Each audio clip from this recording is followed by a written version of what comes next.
윤석열 대통령이 전 정부를 겨냥한 발언 때문에 엄청난 후폭풍을 겪고 있는데요.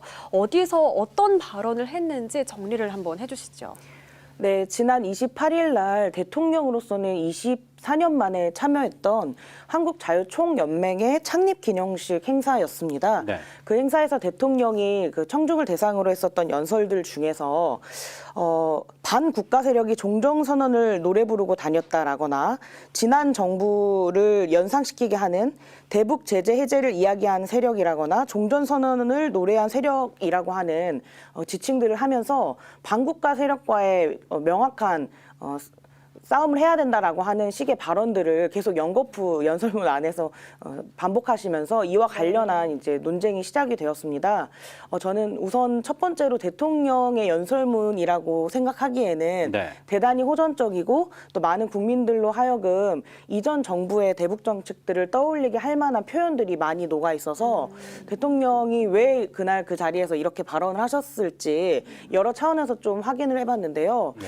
우선 대통령 입장에서는 지금 현재 정부에 대한 지지율이나 대통령에 대한 지지율이 30% 박스권을 넘지 못하면서 여러 측면에서 지지 세력에 대한 결집과 또 명확한 어떤 메시지를 줘야 한다라고 하는 조급함 등이 좀 묻어 있었던 것이 아닌가 하는 우려가 들었습니다. 네. 네. 저희들은 우려를 했지만 근데 아이러니컬하게도 저 발언을 한 이후에 한 2% 정도 지지율이 또 올라갔어요. 예, 이런 것은 왜 그런지 모르겠지만 앞으로도 지켜보도록 하고요. 자, 민주당과 문재인 전 대통령의 반응 상당히 궁금합니다.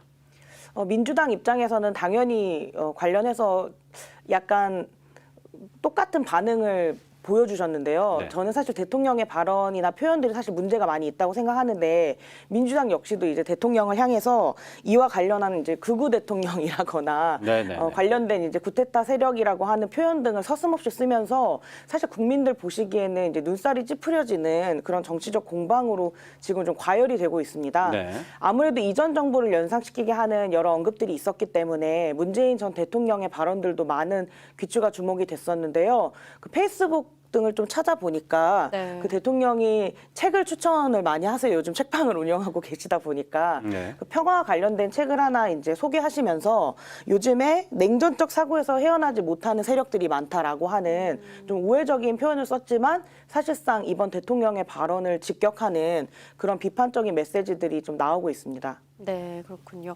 발언 다음 날에는 신임 통일부 장관으로 김영호 교수를 지목했는데요. 김영호 교수 어떤 사람인가요? 네, 사실 이 김영호 교수라고 하는 분은 이제 서울의 성신여자대학교에서 정치외교학을 전공하고 계셨던 교수님이신데요. 이 장관 후보자 발표하고 나서 대통령실이나 이곳에서는 일관성 있는 통일 정책을 추진할 수 있는 적임자다라는 표현들이 좀 있었어요. 네. 이런 표현을 하게 된 배경은 이 김영호 교수가 이미 이 정부에서 윤석열 정부에서 그 통일미래위원회라고 하는 대통령 자문기구가 있습니다. 통일 외교 정책과 관련해서 자문하는 기구인데 이 기구에서 위원장으로 활동하시면서 관련된 정부의 통일 정책에 대해서 일관성 있게 자문해 왔기 때문에 적합한 인사라고 표현을 하신 겁니다. 네. 그런데 국민들과 이제 정의당이 저의 입장에서 우려되는 측면이 굉장히 많았는데요. 우선 논란이 되고 있는 이분의 이제 기고글이라거나 유튜브 촬영 과거의 내용들, 모습? 네, 네. 그런 걸 봤는데 일단 유튜브는 계정이 폭파된 상태여서 분명히 이제 그 논란의 발언들에 대해서 김영호 교수 측에서도 인식을 하셨기 때문에 유튜브 계정을 없앴다고 보고요. 네. 두 번째는 이제 과거 기고글 등의 핵심적인 메시지는 결국 이제 북한 체제를 붕괴시켜서 통일을 해야 한다라고 하는 좀 그런 인식들을 기반으로 하고 있는 통일의 총수장이 될 가능성이 높기 때문에 네. 그동안 국제적인 사회나 전문가들 집단에서는 북한은 체제 붕괴론이 아니라 설득과 대화를 통한 방향으로 가야 한다라고 하는 그런 큰 흐름에 있어서 대단히 퇴행하게 되는 네. 뒷걸음질 치게 되는 정책으로 갈 가능성이 높아서 좀 걱정이 많습니다. 그리고 마지막으로 한 말씀만 더 드리면 네. 북한 체제 붕괴론의 핵심은 결국에 이제 전쟁이라고 전쟁이죠. 하는 네. 위협적인 상황을 예측할 수밖에 없는 상황이기 때문에 국민들의 이제 우려와 불안도 커져가고 있다고 봐야 합니다. 네. 장관은 물론 이제 차관까지 교체를 하게 되면서 이제 대북 정책에 대해서 완전히 바꾸겠다라는 이 윤석열 정부의 대북관을 나타내고 있는데, 자, 이곳에 대해서도 더 이상 북한 지원부 역할을 안 하겠다 이런 모습인 것 같은데 어떻게 보고 계십니까? 그러니까 대통령의 말이라고 하는 게 참 중요한데 네. 그동안 통일부가 그런 역할들, 대북 지원 역할들만 해왔던 것은 아니거든요. 근데 이 부분을 그렇게 강조하면서 대단히 이제 선정적인 방식으로 통일부의 역할을 격화시키고 네. 사실상 통일부라고 하는 이름을 남겨두시면서 통일을 저지하고 통일을 봉쇄하는 역할로서의 부처를 운영하시려고 한다라는 우려가 듭니다. 차라리 통일부를 하지 않으시겠다고 발표를 한다고 하면 이해가 될 텐데 네. 통일부라고 하는 이름은 그대로 두면서 실제 통일에는 별로 도움되지 않는 방식으로 북한 인권부 같은 역할만을 강조하는 정부의 대북 정책에 대한 우려가 좀 크고요. 그동안 정부에 대해서 비판하시거나 정책에 대한 변화를 꾀하는 것은 좋지만 전 국제적으로나 이제 전문가들의 지적처럼 북한 체제의 붕괴론이 아니라 지속적인 대화와 타협 그리고 소통이나 교류 협력 등을 통해서 이 대북 정책을 이어가야 된다라고 하는 그런 방향성에 대한 검토가 좀 진지하게 있었으면 좋겠습니다. 네. 네, 이런 상황에서 북한의 반응도 잘 살펴봐야 할 것 같습니다. 최근 현정은 현대그룹 회장의 방북 일정을 또 거부하기도 했잖아요. 네, 아주 공식적인 북한 당국의 입장이 제출된 것은 아니지만요. 방금 말씀하셨던 것처럼 그동안 대북 사업 등을 지속적으로 해왔던 현대그룹의 현정은 회장이 이제 돌아가신 분의 기일을 네. 추진하기 위해서 대북 신청을 한 겁니다. 북한 네. 주민과의 접촉을 하겠다는 신청서를 제출한 과정 안에서 북한 당국이 이것을 불허하게 되는 이례적인 상황들이 있었는데요.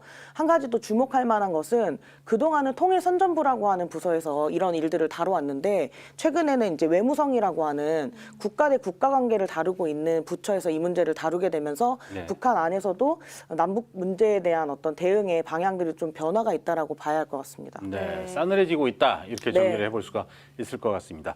자, 다음은 국가보훈부가 독립유공자 서훈 공적심사위원회 운영 규정을 대폭 개정하겠다라고 네. 했습니다. 그러니까 예전에는 이 서훈을 줬던 사람을 다시 한번 살펴보면서 가짜라든가 사상에 네네. 문제가 있었던 사람은 취소하겠다 이런 것까지 검토하고 있는 거죠. 네. 물론 저는 보훈처나 이 관련 기관에서 본인들의 임무 중에 하나로 이런 것들을 검토할 수 있다고 봅니다. 네. 그리고 이전 정부에서도 이미 이제 17,000여 명에 달하는 국가 유공자나 보훈 대상자들에 대한 전수조사를 하겠다라고 하는 발표들도 있었고요. 네. 사실 이제 좀 더디기는 했지만 한 20-30% 정도 진행이 되고 있다고 합니다. 이제 다만 국가보훈처의 공식적인 발표 내용들을 보면요. 친북 논란이 있음에도 독립유공자로 격상돼 사회적 갈등을 야기한 부분에 대해 기준을 명확히 하겠다라고 하는 대단히 이제 편견과 오해를 불러일으킬 만한 표현들이 좀 담겨져 있습니다. 네. 그 사회주의 그 논란에 대해서도 지금 언급되고 있는 손혜원 전 국회의원이라거나 또는 고 김원웅 전 광복회장의 부모 같은 분들이 예, 부친이죠. 부친이 예. 이 부분에 대해서 다시 검토해보겠다라고 하는 발언들이 나오는 만큼 국민들 입장에서는 국가보훈처가 타당한 절차와 과정들을 통해서 이 부분을 들여다보는 방식이 아니라 대단히 이제 색깔론이라거나 네. 여야 갈등을 불러일으키는 방식으로 접근하는 것이 아니냐라는 우려들이 계속 있는 것이고요. 네. 어쨌든 기본적으로는 이 국가보훈처가 지금 심사를 하고 있는 절차가 제1공적심사위원회랑 제2공적심사위원회로 이렇게 두 단계로 만들어져 있는데 네. 실제로 그 부분을 이제 한 단계를 더 추가해가지고 심층적으로 논의할 수 있는 특별분과위원회를 추가하겠다는 겁니다. 그렇게 되면 일종의 3심제 형태로 네. 이 서훈에 대한 부분을 좀 더 엄밀하게 또 국가가 하는 것이기 때문에 대단히 높은 수준의 공신력이 있어야 되거든요. 네. 그래서 이런 부분에 대한 보완들이 필요하다라는 방향에 대해서는 공감대가 있습니다. 다만 앞서서 계속 말씀드렸던 것처럼 특정 어떤 성향이나 부분에 대한 것으로 축소되지 않도록 네. 면밀히 좀 신경을 써야 되겠고요. 한 가지 좀 추가해서 말씀드리면 이제 프랑스 같은 국가에서도 미테랑이라고 하는 이제 대통령을 가장 오랫동안 했었던 분들 같은 경우에도 당시에 이제 레지스탕스 운동 같은 것들 했던 것들이 다 이제 서훈으로 인정되는 그런 사례들도 있어요. 네. 그래서 무리하게 보훈처가 이 부분을 색깔 논쟁으로 가지고 가지 않았으면 하는 바람이 있습니다. 사상 검증이라는 게 모호한 부분도 있거든요. 네. 그런데 현 정부 주관에 맞춰가지고 어느 한쪽으로 치우쳐서 이게 취소되는 그런 부당함은 없었으면 하는 바람이 듭니다. 네, 맞습니다. 우리도 앞으로 통일부의 역할 또 독립유공자의 기준이 어떻게 변화하는지 잘 지켜봐야 할 것 같습니다. 네. 자, 다음은 후쿠시마 오염수 방류와 관련된 문제를 전해드릴까 합니다. 네. 국제 원자력 기구죠. IAEA 최종 보고서에는 별다른 문제가 없다라고 발표가 되면서 이제 오염수 방류가 본격화되는 게 아니냐. 이게 정말 일어나서는 안 될 염려가 이제 점점 다가오고 있는데 네. 자, 보고서 내용을 혹시 전달을 받으셨는지 그 관련돼서 말씀을 해주시죠. 네, 방송에 막 오기 전에 그 공식적인 발표가 있었기 때문에 네. 주요 내용들만 간단히 살펴보았는데 이제 원문을 전부 다 해석하는 수준으로는 분석하지 못했지만요. 네. 이 결과 내용이 기존에 우리가 예측했던 것과는 크게 벗어나지는 않았습니다. 네. 그래서 방금 말씀해 주셨던 것처럼 일본이 해양 오염수를 방류, 투기하려고 하는 것에 준비하고 있는 이 여러 과정과 그 여러 가지 그런 작동 설치 기계들에 대한 성능에 대해서 크게 문제가 없다라고 하는 취지로 발표가 된 것입니다. 네. 이 내용은 이미 이제 많은 국내 언론이나 전문가들이 예측했던 방향성인데요. 오염수가 이제 샘플이 나오는데 그 방사성의 핵종 측정 결과의 내용들이 보고서에 담겨 있고요. 네. 알프스라고 하는 방사성 물질을 제거하는 설비 기구가 있는데 이 기구에 대한 성능 점검 결과도 이 보고서 내용 안에 담겨 있습니다. 네. 그리고 마지막으로는 결국에 이 오염수가 해양에 방출됐을 경우에 어느 정도의 안전성이 검증되는가, 이 크게 세 가지 축의 내용들이 이 최종 보고서에 담겨져 있는데요. 우리가 마지막으로 이제 기대를 걸었었던 이 부분에 대해서는 네. 기대를 이제 저버리는 방식으로 발표가 된 것입니다. 네. 그래서 예정대로라고 하면 이제 일본의 기시다 총리가 최종적인 방류 시점을 이제 발표해서 결정하는 과정만 남아 있다고 봐야 하는데요. 지금 현재 예정되어 있는 7월 말 같은 경우 일본도 이제 휴가철인가 봅니다. 네. 그래서 일본의 이제 특정 정당의 이제 대표들이 우려가 되기 때문에 그래도 7월 휴가철은 좀 피해가지고 방류해야 되지 않냐라는 발언들이 있었지만 정부 당국자 입장에서는 뭐 크게 변함없다. 원래 계획대로 방출 예정이다라고 발표하고 있어서 사실 저도 매일 아침 지금 국민들의 생명과 안전이 우려되기 때문에 이 네. 저지를 위한 이제 피켓팅이라거나 또 전국 순회를 지금 계속 이어가고 있는데요. 정의당 대표도 지금 9일째 단식 농성 중이에요. 네. 그래서 어떻게 해서든지 이제 국내외 여론을 동원해서라도 이 부분을 막아내려고 최선을 다해보고 있긴 합니다. 네. 네, 정말 우려가 큰 상황인 것 같습니다. 지난 20일 또 강은미 의원께서 2박 3일간 후쿠시마 오염수 저지 TF 단장 자격으로 일본에 다녀오시기도 했잖아요. 일본 내에서도 분명 반대의 목소리가 있을 것 같고 대안도 있을 것 같거든요. 일본의 반응과 또 상황은 어떻다고 하시던가요? 저희가 예상하고 생각했던 것보다 훨씬 일본 국내 여론이 안 좋았습니다. 네. 정부의 이 해양수 오염수 방출에 대해서도 투기에 대해서도 굉장히 우려하고 반대하는 목소리가 아주 컸고요. 네. 이번 초청 같은 경우에는 일본에 있는 3인당의 초청에 의해서 정의당이 함께 방문했었던 내용인데 핵심만 말씀드리면 일본이 바다에 버리지 않아도 이 오염수를 국내에 보관할 수 있는지에 대한 확인을 하기 위해서 저희가 네. 직접 방문을 한 것입니다. 결론적으로만 말씀드리면 후쿠시마 사고 원전이 났던 제1원전에 국내 정치인으로서는 처음 방문을 한 건데요.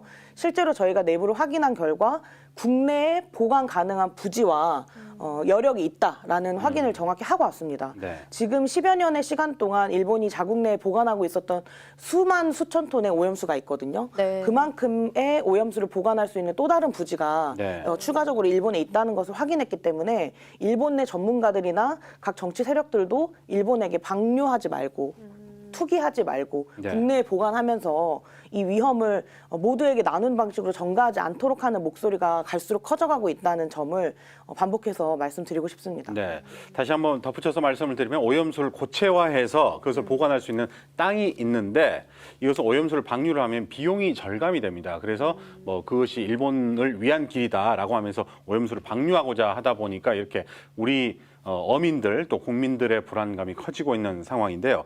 자, 그런데 정치권의 대응도 조금 아쉽습니다. 물론 네. 정의당이 이렇게 단식 투쟁을 하고 있지만 여당은 뭐 수족관 물 마시기 어떤 그 쇼맨십이라든가 또 야당 민주당에서는 뭐 일본 골프행 문자가 뭐 오고 간다거나 이런 부분은 상당히 아쉬움이 남아요. 네. 어떻게 보십니까? 그러니까 이렇게 되니까 국민들이 정치를 외면하고 네. 그 지도자들에게 정치인들에게 제대로 된 신뢰를 보내지 않고 있는 거 아니겠습니까? 저는 정말로 그 반성하고 사과하고 국민 앞에 고개를 숙이셔야 된다고 생각을 합니다. 그 수족관 물이라고 하는 게 이 오염수에 대한 위험성을 검증하는데 전혀 1도 도움이 안 되는 방식이거든요. 네. 정말 희화화하는 방식이고 심지어 그날 당일날 있었던 그 수산업 종사자들 분들 상인분들께서도 기겁을 하셨다고 해요. 사실 그 수족관 안에 들어있는 물들은 물고기의 배설물들이나 이런 것들로 가득 차 있는 물이기 때문에 네.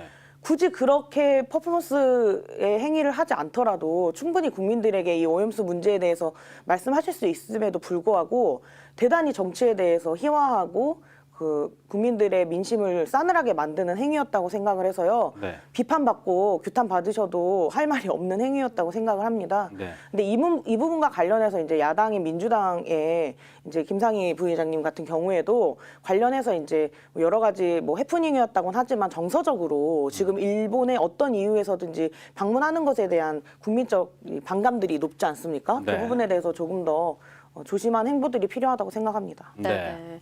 또 어제는 후쿠시마 오염수 초당적 국민대책위원회가 출범을 했는데요. 국민의힘, 더불어민주당 그리고 정의당 소속 정치인은 물론 무소속 정치인들도 함께 하게 됩니다. 정말 어떤 방안이라도 좀 마련을 해줬으면 좋겠다 하는 간절한 마음이 큰 것 같은데 앞으로 어떤 활동과 또 어떤 역할을 하게 되나요?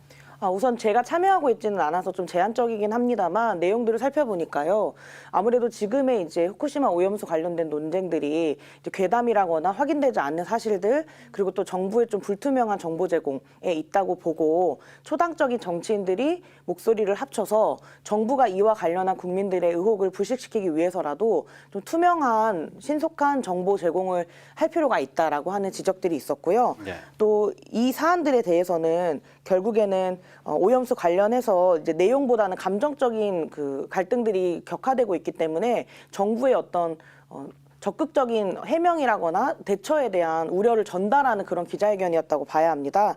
그래서 지금 이 초당적 흐름이라고 하는 것이 어쨌든 국민의힘에서 활동하시는 분들이나 뭐 정의당의 김종대 의원을 포함한 분들 다 포함이 돼 있는데요. 네. 이런 사안에 대해서는 국민 85% 이상이 우려하고 있으니까 당이나 어떤 정파적 입장을 떠나서 함께 협력하자라는 게 주요한 내용이라고 볼 수 있겠습니다. 네. 당장 과학자들은 뭐 이게 문제될 게 없다라고 하지만 오염수라는 게 10년 뒤에 명확하게 결과가 나오는 것이기 때문에 국민들의 네. 불안감이 더 커집니다. 정치의 기본이라는 것은 국민들의 마음을 대변하는 대표를 하라고 뽑아준 거 아니겠습니까? 그렇죠. 85% 이상이 반대를 하고 일본 내에서도 어민들이 강력하게 반대를 하면 보여줘야 될 행동들은 무엇인지 잘 생각을 해보시길 바라겠습니다. 네. 자, 천일염 가격이 오르자 이제 정부에서는 천일염 비축한 것을 풀어냈어요. 국민들의 그럼에도 불구하고 불안감을 잠재우기는 좀 어려워 보이죠. 네, 그렇습니다. 이어서 또 총선을 앞두고 재정비를 시작한 이낙연 전 대표 그리고 정의당 이야기를 해볼까 합니다. 먼저 이낙연 전 대표는 첫 지역 일정으로 호남을 방문했는데 어디를 또 방문을 했을까요? 우선은 아무래도 오랫동안 해외에 계셨기 때문에 네. 그 선친의 묘소가 있는 전남 영암 쪽을 먼저 방문하셨다고 합니다. 네. 그리고 나서는 이제 광주로 오셔서 5.18 묘역과 민주 영령들에게 방문을 하셨고요. 네. 이후에는 이제 광주에 지금 이제 비엔날레가 진행되고 있기 때문에 네. 방문하신 이후에 이제 비공개로 원로분들을 좀 만나서 여러 가지 말씀을 청해 들은 것으로 알려져 있습니다. 이제 다만 이제 지역의 분위기와 또 원로분들의 목소리들도 아무래도 지금 좀 이낙연 대표의 행보에 대해서는 좀 싸늘한 민심과 분위기들이 좀 전달되고 있는 상황인 것 같습니다. 예. 예. 아무래도 뭐 조금 이제 뜸하다가 다시 나타나서 반가운 마음에 이렇게 분위기가 일어나는 건 있지만 분명히 대선 전이라든가 민주당 내에서 이낙연 대표에 대한 문제점도 있었거든요. 그런 네. 부분을 잘 수용을 해서 제2의 정치 행보를 나아갔으면 좋겠고요. 네. 윤석열 정부는 물론 민주당을 향해서 이제 쓴소리, 목소리를 높이기 시작했죠. 이제 아무래도 정부에 대한 비판보다는 민주당 내부에 대한 비판들이 조금 더 조명이 되면서 네네. 이낙연 전 대표의 행보에 대해서 좀 쓴소리나 비판들도 이어지고 있는 것 같습니다.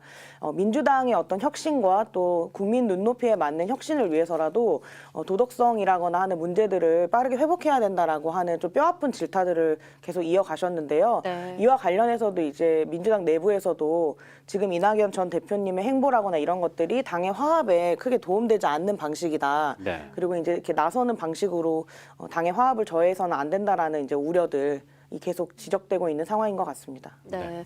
문재인 전 대통령 예방 그리고 노무현 전 대통령의 묘역 참배 등 여러 가지 정치 행보를 이어나갈 예정인데 지금 이재명 대표와의 회동은 미정이라고요. 아무래도 이제 그 호남을 시작으로 전국적으로 순회 일정을 좀 하고 계시다 보니까 아직 일정이 잡혀져 있는 것 같지는 않은데 이제 가까운 정치인들의 내용이나 이제 언론 내용들을 좀 살펴보니까 이낙연 전 대표 쪽에서 좀 만남에 대해서 적극적이지 않다라는 분위기가 조금 그래도 다수인 것 같아요. 이재명 대표는 어쨌든 지금 대통령도 못 만나고 있고 네. 같은 당의 전 대표도 못 만나고 여러 네. 부분에서 굉장히 어려움이 있으실 것 같은데 이낙연 대표께서 어쨌든 국내에서 본격적인 활동을 시작하신 만큼 뭐 여러 가지 것들을 따지지 마시고 적극적으로 만나셔서 민주당 자체에 대한 혁신도 물론 가장 중요하겠지만 가장 큰 여당인 이 민주당의 혁신이야말로 정치 전반의 변화를 좀 만들어낼 수 있는 또 계기가 만들어지지 않겠습니까? 네. 그래서 두 분 서로 이제 밀당하지 마시고 네. 빠른 시일 내에 만나서 이런저런 이야기 나누셨으면 합니다. 네, 이럴 때일수록 포용, 대화가 더 필요할 것 같은데. 네. 자, 다음은 정의당 이야기를 해보도록 하겠습니다. 정의당에 대한 관심이 높아지는 게 재창당 수준으로 당명까지 바꾸겠다 이렇게 발표를 했어요. 네. 그것과 관련돼서 말씀을 해주시죠. 네, 제가 지난 지방선거 결과가 저희가 목표했던 만큼 이루지 못해서 비상대책위원회 체제가 만들어지면서 제가 또 중앙의 비상대책위원회로 활동하기도 했는데요. 네.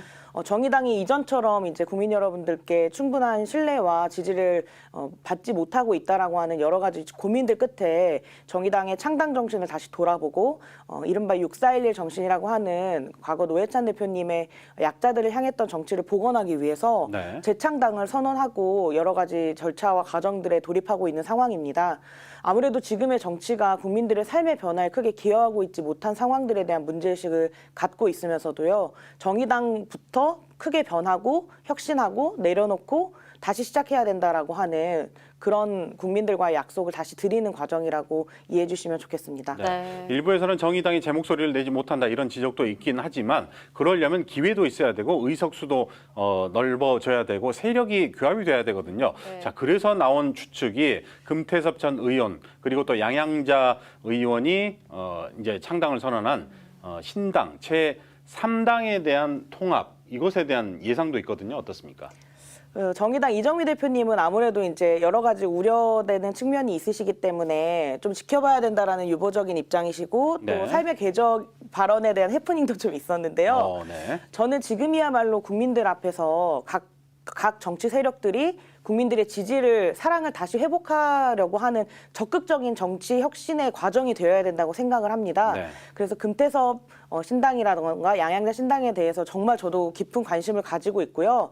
정말 대한민국 국민들의 삶을 대변하는 정치 세력들이라고 하면 얼마든지 함께 할 수 있는 부분들이 있다고 생각을 합니다. 그래서 누구보다 그 두 당이 어떤 목소리, 어떤 정책, 어떤 가치와 비전들 갖고 계시는지 아주 관심을 깊게 가지면서 지켜보고 있고요. 네. 아직은 이제 각 세력들이 그런 형태와 꼴을 갖추고 있는 상황이고 네. 또 이제 함께 하시는 분들을 영입하고 소개하는 과정들에 있기 때문에 그런 부분들을 진지하고 적극적인 태도로 함께 살펴보면서 네. 어떤 가능성들이 있는지를 함께 진지하게 모색해 보겠습니다. 아직까지는 구체적인 접촉은 없었던 거죠.